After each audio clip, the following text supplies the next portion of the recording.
Master കി അക്കാദമിയുടെ മറ്റൊരു online ക്ലാസ്സിലേക്ക് ഏവർക്കും സ്വാഗതം. ഓക്കെ, ഇന്നത്തെ ക്ലാസ് ദേവസ്വം ബോർഡിന് വേണ്ടിയിട്ടുള്ള മലയാളം ക്ലാസ്സാണ്. ഓക്കെ, നമുക്ക് ക്ലാസ്സിലേക്ക് പോകാം. അതിൽ ഗ്രാമർ ഭാഗങ്ങൾ പറയുന്നുണ്ട്, നാമത്തെക്കുറിച്ചുള്ള ഭാഗങ്ങൾ പറയുന്നുണ്ട്. അപ്പം നമുക്ക് നോക്കാം. നാമത്തിൽ നമ്മൾ ആദ്യം പഠിക്കുന്നത് ശബ്ദം എന്താണ് എന്നാണ്. അപ്പം ശബ്ദം എന്ന് വെച്ച് കഴിഞ്ഞാൽ എന്താണ്?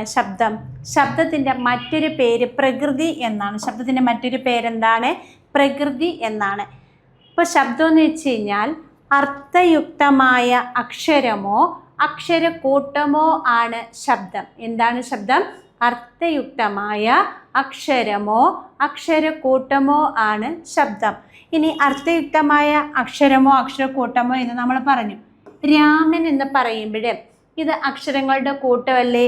രാമൻ എന്ന് പറയുമ്പോൾ അക്ഷരങ്ങളുടെ ഒരു കൂട്ടമാണ്. രാമൻ എന്ന് പറയുമ്പോൾ നമുക്ക് മനസ്സിലാകും അത് ഒരാളുടെ പേരാണ്, അല്ലേ? ഒരാളുടെ പേരാണെന്ന് മനസ്സിലാവുന്നില്ലയോ? അതുപോലെ കൊല്ലം എന്ന് പറയുമ്പോൾ അതൊരു സ്ഥലത്തിൻ്റെ പേരാണ്. പേന എന്ന് പറയുമ്പം അതൊരു വസ്തുവിൻ്റെ പേരാണ്. ഇതൊക്കെ നമുക്ക് എന്ത് ചെയ്യാൻ പറ്റും? മനസ്സിലാക്കാം. അപ്പം അർത്ഥയുക്തമായ അക്ഷരമോ അക്ഷരക്കൂട്ടമോ ആണ് ശബ്ദം. ഇനി എന്ന് പറയുന്ന അക്ഷരമാണ്, അല്ലേ? ഇപ്പം നിങ്ങൾ ഫുഡ് കഴിച്ചോ എന്ന് ചോദിക്കുമ്പോൾ എന്ന് പറയാറുണ്ട്. അപ്പോൾ എന്ന് പറയുമ്പോൾ അതെന്താണ്? അതിനും ഒരു അർത്ഥം ചോദിക്കുമ്പോൾ കിട്ടി. അപ്പോൾ ഇതെന്താണ്? ഇതും അർത്ഥമുള്ള ഒരു അക്ഷരമാണ്. ഇനി എങ്കിലും ഇതൊക്കെ എന്താണ്? അർത്ഥയുക്തമായ അക്ഷരമോ അക്ഷരക്കൂട്ടമോ ആണ്. ഇതിനെയൊക്കെ നമുക്ക് എന്ത് പറയാം? ശബ്ദമെന്ന് പറയാം. നമുക്ക് ശബ്ദത്തെ രണ്ടായിട്ട് തിരിക്കാം. ശബ്ദത്തെ നമ്മൾ രണ്ടായിട്ട് തിരിക്കുന്നു. ഒന്നാമത്തത് വാചകം എന്നാണ്. വാചകം എന്ന് പറഞ്ഞാൽ നിയതവും സാങ്കേതികവുമായ അർത്ഥമുള്ള ശബ്ദമാണ് വാചകം. എന്താണ്? നിയതവും സാങ്കേതികവുമായ അർത്ഥമുള്ള ശബ്ദമാണ് എന്തെന്ന് പറയുന്നത്? വാചകം എന്ന് പറയുന്നത്.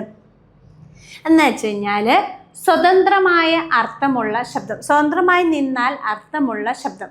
സ്വതന്ത്രമായി നിന്നാൽ അർത്ഥമുള്ള ശബ്ദത്തെ പറയുന്ന പേരാണ് എന്തെന്ന് പറയുന്നത്? വാചകം.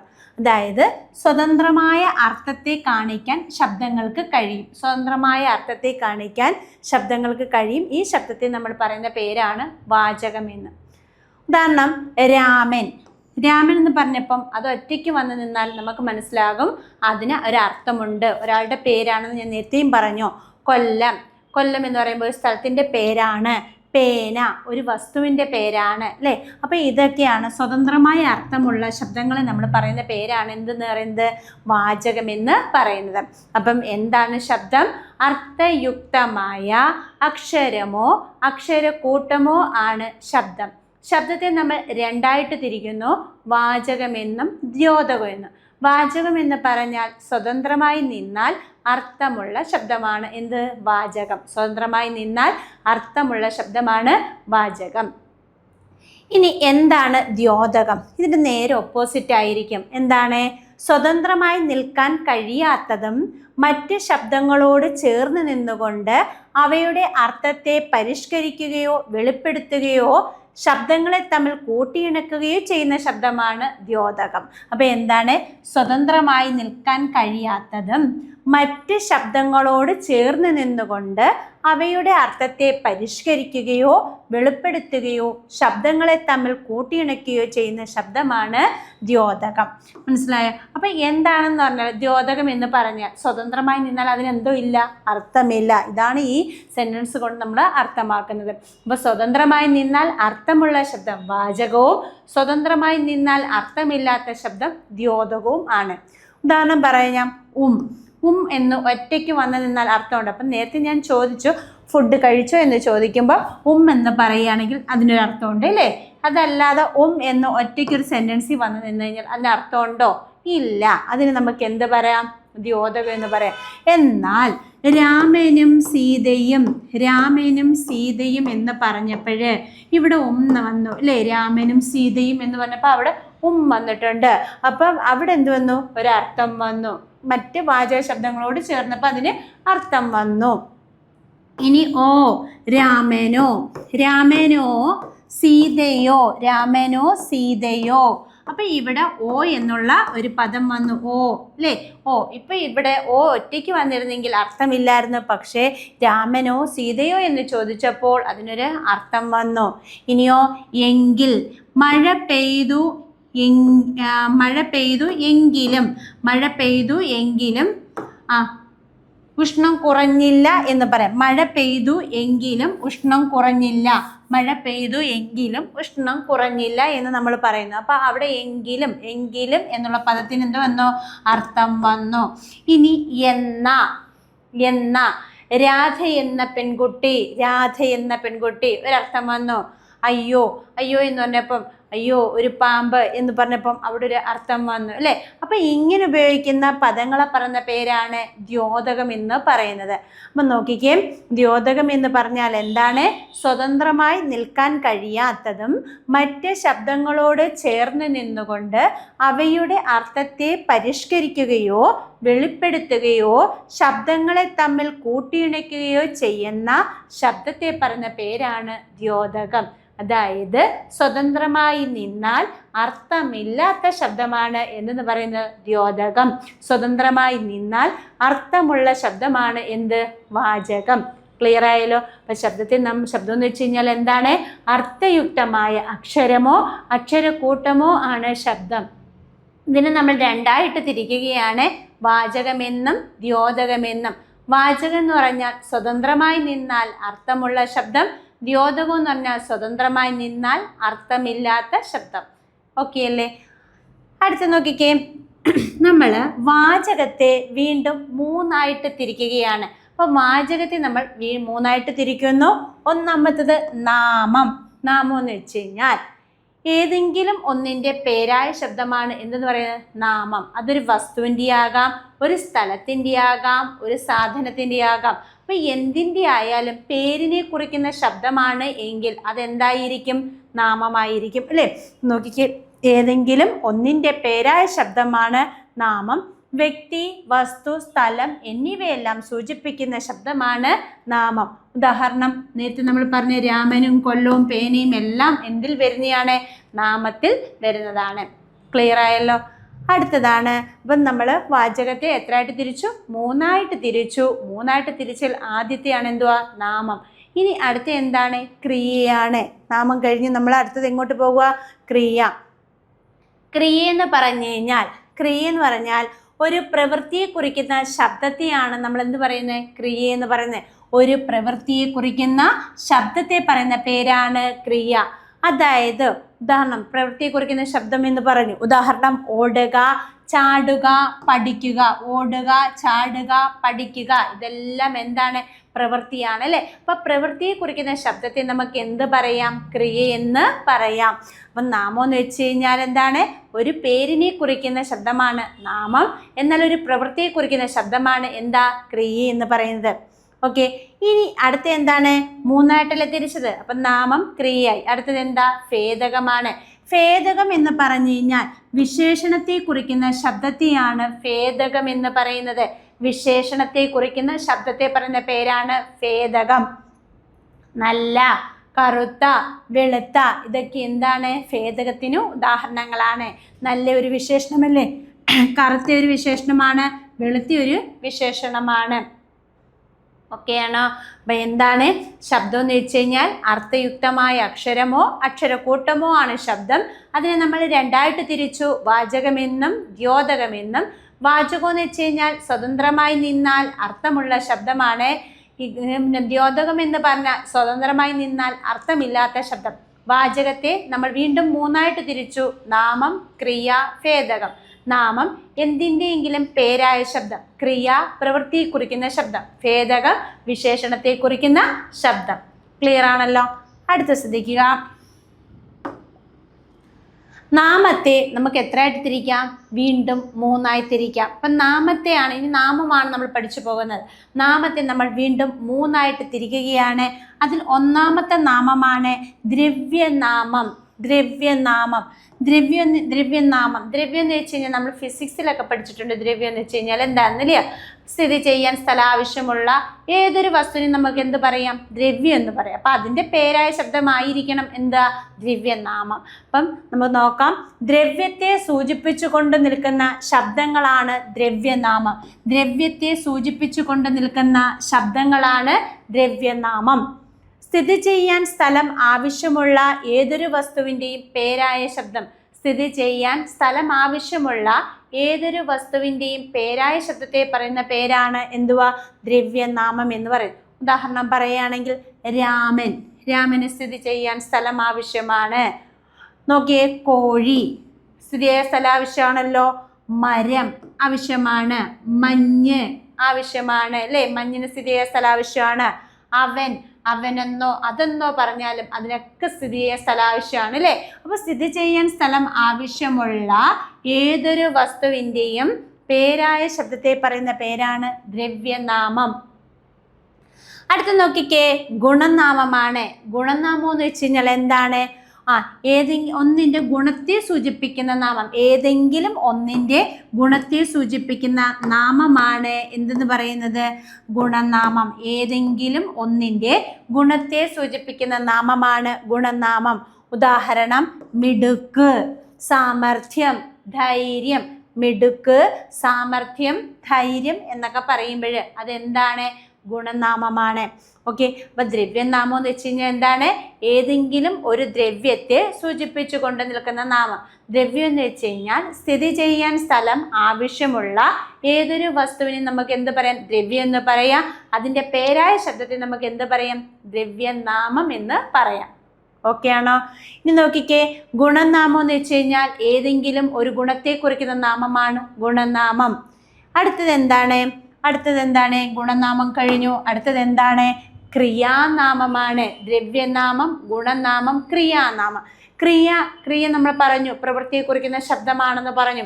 അപ്പം ആ പ്രവൃത്തിയെ കുറിക്കുന്ന നാമശബ്ദത്തെ പറയുന്ന പേരാണ് ക്രിയാനാമം.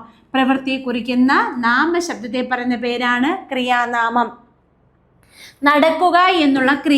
നടക്കുക എന്നുള്ള ക്രിയയിൽ നിന്നുണ്ടായ നാമം നടത്തം. ഓക്കെ. പഠിക്കുക എന്ന് പറയുന്ന ക്രിയയിൽ നിന്നുണ്ടായ നാമം പഠിത്തം, പഠിക്കുക.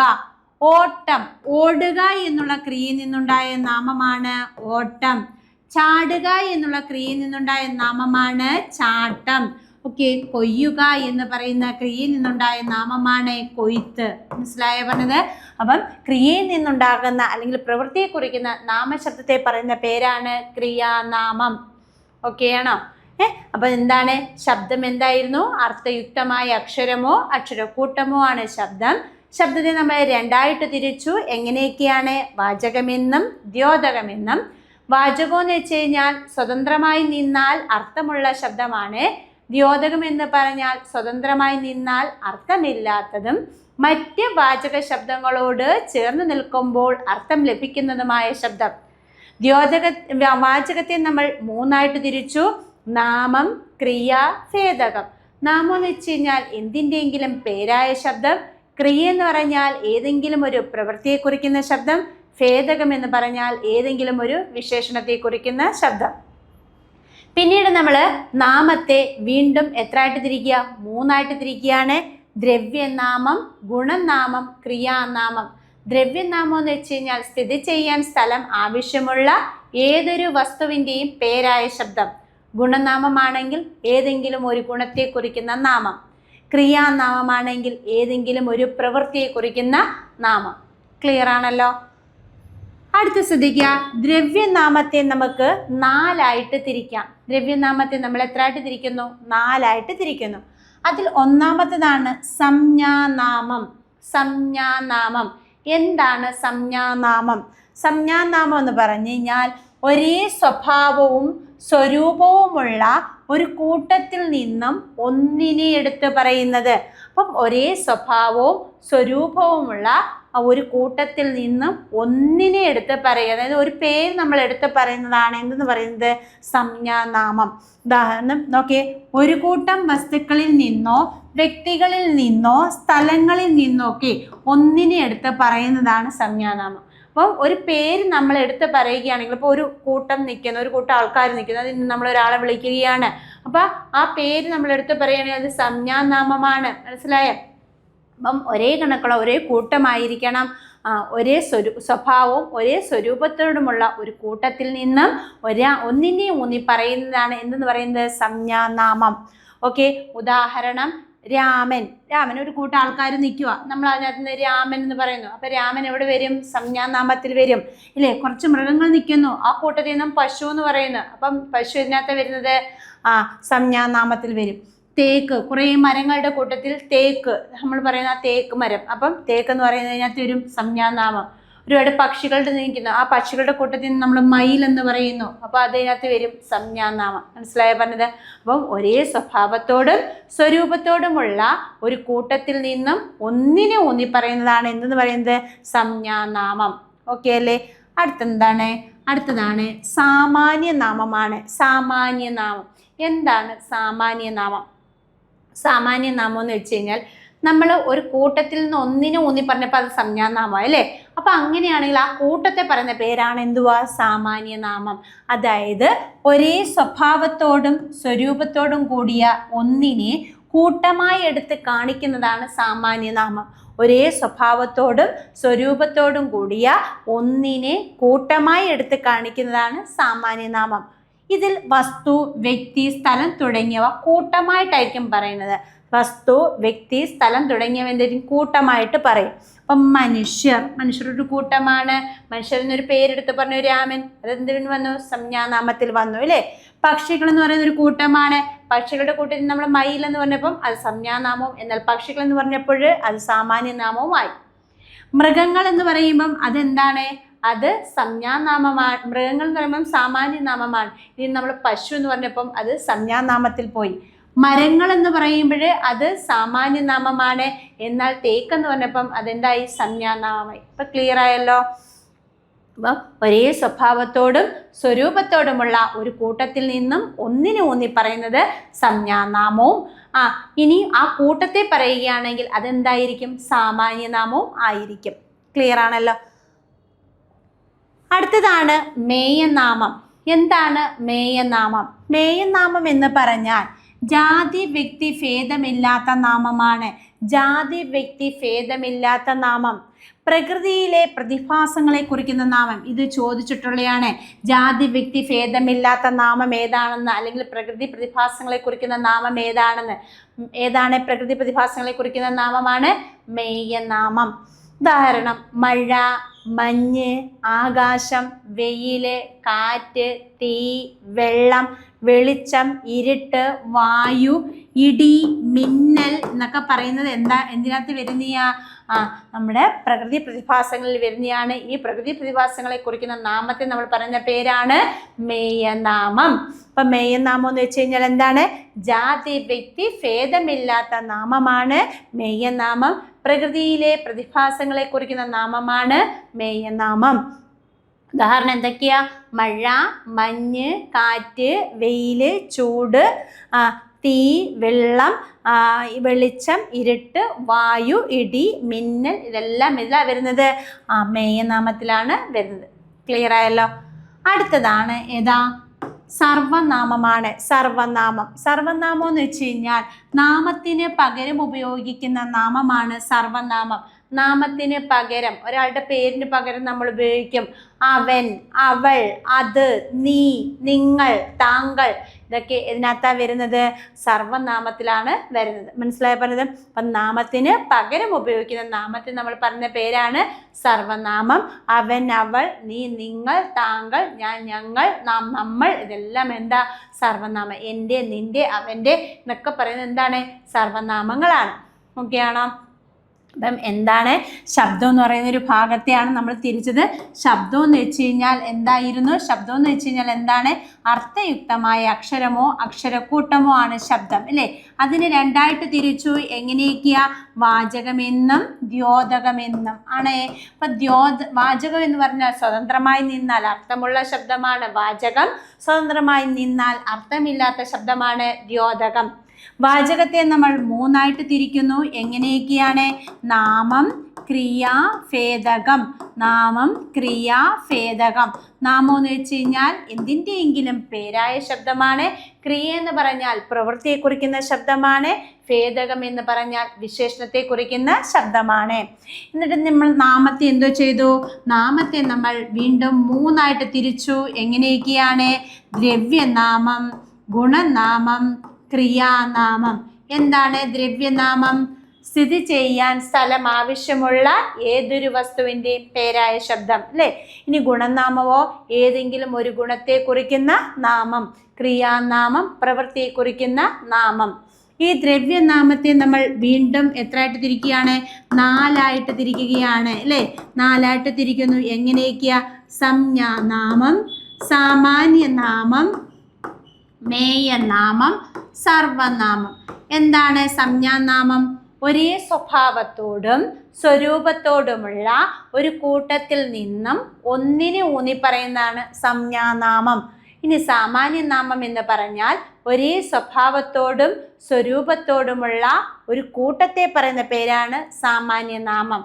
മേയനാമം എന്ന് വെച്ച് കഴിഞ്ഞാൽ എന്താണ്? പ്രകൃതിയിലെ പ്രതിഭാസങ്ങളെ കുറിക്കുന്ന നാമമാണ് മേയനാമം. സർവനാമം എന്ന് പറഞ്ഞാൽ നാമത്തിന് പകരം ഉപയോഗിക്കുന്ന നാമം. ഇത്രയും കാര്യം ക്ലിയർ ആണല്ലോ.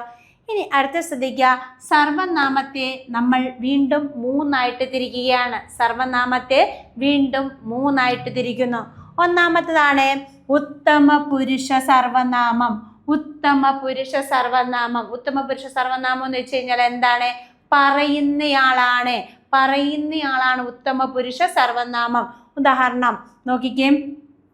ഞാൻ, ഞങ്ങൾ, നാം, നമ്മൾ. അപ്പം പറയുന്നയാളാണ് ഉത്തമ പുരുഷ സർവനാമം. അല്ലെങ്കിൽ വക്താവ് എന്ന് പറയും. പറയുന്ന ആൾക്ക് നമ്മൾ പറയുന്ന ഒറ്റപ്പദമാണ് എന്തുവാ? വക്താവ് എന്ന് പറയുന്നത് കേട്ടോ. അപ്പം പറയുന്ന ആളാണ് ഉത്തമ പുരുഷൻ. ഇപ്പം ഞാൻ പറയുന്നു, അപ്പം ഞാൻ അവിടെ ഉത്തമ പുരുഷനാണ്. അപ്പം ഞാൻ, അത് ഉത്തമ പുരുഷനകത്ത് എന്തൊക്കെ വരും? ഞാൻ വരും, ഞങ്ങൾ വരും, നാം വരും, നമ്മൾ വരും. ഓക്കെ. അടുത്ത് നോക്കിക്കേ. മധ്യമ പുരുഷ സർവനാമമാണ്. മധ്യമ പുരുഷ സർവനാമം എന്ന് വെച്ച് കഴിഞ്ഞാൽ കേൾക്കുന്നയാളാണ് മധ്യമ പുരുഷ സർവനാമം. നമ്മൾ ഒരാളോടൊരു കാര്യം പറയുന്നു. അപ്പോൾ പറയുന്ന ആൾ ഉത്തമ പുരുഷനാണ്. കേട്ട ആളാണ് ആര്? മധ്യമ പുരുഷൻ. കേൾക്കുന്ന ആൾക്ക് നമുക്കൊരു ഒറ്റപ്പദമുണ്ട്. എന്തുവാ? ശ്രോതാവ് എന്ന് പറയും ഇല്ലേ. കേൾക്കുന്നയാൾ ആരാണ്? ശ്രോതാവാണ്. ഉദാഹരണം നമുക്ക് പറയാം. നീ, നിങ്ങൾ, താങ്കൾ എന്നൊക്കെ പറയും. നീ, നിങ്ങൾ, താങ്കൾ, താൻ എന്നൊക്കെ പറയുകയാണെങ്കിൽ അതെന്താണ്? മധ്യമ പുരുഷ സർവനാമമാണ്. അപ്പോൾ ഉത്തമ പുരുഷ സർവനാമം എന്ന് വെച്ചാൽ പറയുന്നയാളാണ്. കേൾക്കുന്ന ആളാണ് മധ്യമ പുരുഷ സർവനാമം. അടുത്തതാണ് ആരാ? പ്രഥമ പുരുഷ സർവനാമം. പ്രഥമ പുരുഷ സർവനാമം എന്ന് പറഞ്ഞാൽ വക്താവും ശ്രോതാവും കൂടി ആരെക്കുറിച്ചാണോ അല്ലെങ്കിൽ ഏത് വസ്തുവിനെ കുറിച്ചാണോ പറയുന്നത് അതിനെ കുറിക്കുന്ന നാമം. വക്താവും ശ്രോതാവും കൂടി ആരെക്കുറിച്ചാണോ അല്ലെങ്കിൽ ഏത് വസ്തുവിനെ കുറിച്ചാണോ പറയുന്നത് അതിനെ കുറിക്കുന്ന നാമത്തെ പറയുന്ന പേരാണ് എന്തുവാ? പ്രഥമ പുരുഷ സർവനാമം. അപ്പം നമ്മൾ പറയാറുണ്ട്, നുണ പറയത്തില്ലേ, നുണ പറയുമല്ലോ. അപ്പോൾ നുണ പറയുന്ന ആൾ ആരായിരിക്കും? പറയുന്ന ആൾ ഉത്തമ പുരുഷനായിരിക്കും ഇല്ലയോ? ഉത്തമ പുരുഷനായിരിക്കും. ഇനി കേട്ട ആൾ, നമ്മൾ ആരോടാണോ പറഞ്ഞത് അവരാരായിരിക്കും? മധ്യമ പുരുഷനായിരിക്കും. ഇനി ഇവർ രണ്ടുപേരും കൂടെ ചേർന്ന് ആരെക്കുറിച്ചാണോ പറഞ്ഞത് അതാണ് ആരാ? പ്രഥമ പുരുഷ സർവനാമം. അങ്ങനെയൊക്കെ ഓർത്തിരിക്കുക കേട്ടോ. അപ്പം നുണ പറയുന്ന ആൾ ഉത്തമ പുരുഷൻ. നുണ ആരോടാണോ പറഞ്ഞത് മധ്യമ പുരുഷനാണ്. ഇനി ആരെക്കുറിച്ചാണോ ഇവർ രണ്ടുപേരും കൂടെ ആരെക്കുറിച്ചാണോ പറഞ്ഞത് അതാണ് എന്തുവാ? പ്രഥമ പുരുഷ സർവനാമം. അപ്പം നമ്മൾ പറയും അവൻ, അവൾ, അത് ഇല്ലേ എന്നൊക്കെ പറയുമ്പോൾ, അദ്ദേഹം എന്നൊക്കെ പറയുമ്പോൾ അതെന്താണ്? പ്രഥമ പുരുഷ സർവനാമമാണ്. അപ്പം ഒന്നും കൂടെ പറയാം. എന്താണ് ശബ്ദം? ശബ്ദം എന്ന് വെച്ച് കഴിഞ്ഞാൽ അർത്ഥയുക്തമായ അക്ഷരമോ അക്ഷരക്കൂട്ടമോ ആണ് ശബ്ദം. ശബ്ദത്തെ നമ്മൾ എത്രയായിട്ട് തിരിച്ചു? രണ്ടായിട്ട് തിരിച്ചു. എങ്ങനെയൊക്കെയാ? വാചകമെന്നും ദ്യോതകമെന്നും അല്ലേ. വാചകം എന്ന് വെച്ച് കഴിഞ്ഞാൽ എന്താണ്? സ്വതന്ത്രമായി നിന്നാൽ അർത്ഥമുള്ള ശബ്ദത്തെ പറയുന്ന പേരാണ് എന്തുവാ? വാചകം. സ്വതന്ത്രമായി നിന്നാൽ അർത്ഥമുള്ള ശബ്ദമാണ് വാചകം. സ്വതന്ത്രമായി നിന്നാൽ അർത്ഥമില്ലാത്ത ശബ്ദമാണ് ദ്യോതകം. വാചകത്തെ നമ്മൾ എത്രയായിട്ട് തിരിച്ചു? മൂന്നായിട്ട് തിരിച്ചു. അതേതൊക്കെയാണ്? നാമം, ക്രിയ, ഭേദകം. എന്താണ് നാമം എന്ന് വെച്ച് കഴിഞ്ഞാൽ? നാമം എന്ന് പറഞ്ഞാൽ എന്താണ്? എന്തിൻ്റെയെങ്കിലും പേരായ ശബ്ദത്തെ പറയുന്ന പേരാണ് നാമം. ഇനി ഏതെങ്കിലും ഒരു പ്രവൃത്തിയെ കുറിക്കുന്ന ശബ്ദമാണെങ്കിൽ അതെന്തായിരിക്കും? ക്രിയയാണ്. ഏതെങ്കിലും ഒരു വിശേഷണമാണെങ്കിൽ അതെന്തായിരിക്കും? ഭേദകമാണ്. നാമത്തെ നമ്മൾ മൂന്നായിട്ട് തിരിച്ചു. ഏതൊക്കെയാണ്? ദ്രവ്യനാമം, ഗുണനാമം, ക്രിയാനാമം. ദ്രവ്യനാമം എന്ന് വെച്ച് കഴിഞ്ഞാൽ സ്ഥിതി ചെയ്യാൻ സ്ഥലം ആവശ്യമുള്ള ഏതൊരു വസ്തുവിൻ്റെയും പേരായ ശബ്ദം. ഗുണനാമം ഏതെങ്കിലും ഒരു ഗുണത്തെ കുറിക്കുന്ന നാമം. ക്രിയാനാമം ഏതെങ്കിലും ഒരു പ്രവൃത്തിയെ കുറിക്കുന്ന നാമം. ദ്രവ്യനാമത്തെ നാലായിട്ട് തിരിക്കുകയാണ്. ദ്രവ്യനാമത്തെ നമ്മൾ നാലായിട്ട് തിരിക്കുന്നു. ഒന്നാമത്തേതാണ് സംജ്ഞാനാമം. ഒരേ സ്വഭാവത്തോടും സ്വരൂപത്തോടുമുള്ള ഒരു കൂട്ടത്തിൽ നിന്നും ഒന്നിനെ ഊന്നി പറയുന്നതാണ് സംജ്ഞാനാമം. ഒരേ സ്വഭാവത്തോടും സ്വരൂപത്തോടുമുള്ള ഒരു കൂട്ടത്തെ പറയുന്ന പേരാണ് സാമാന്യനാമം. പ്രകൃതിയിലെ പ്രതിഭാസങ്ങളെ കുറിക്കുന്ന നാമമാണ് മേയനാമം. പ്രകൃതിയിലെ പ്രതിഭാസങ്ങളെ കുറിക്കുന്ന നാമമാണ് മേയനാമം, അല്ലെങ്കിൽ ജാതി വ്യക്തി ഭേദമില്ലാത്ത നാമം. നാമത്തിന് പകരം ഉപയോഗിക്കുന്ന നാമമാണ് സർവനാമം, അല്ലേ? ഈ സർവനാമത്തെ നമ്മൾ എത്രയായിട്ട് തിരിച്ചു? സർവനാമത്തെ നമ്മൾ മൂന്നായിട്ട് തിരിക്കുകയാണ്.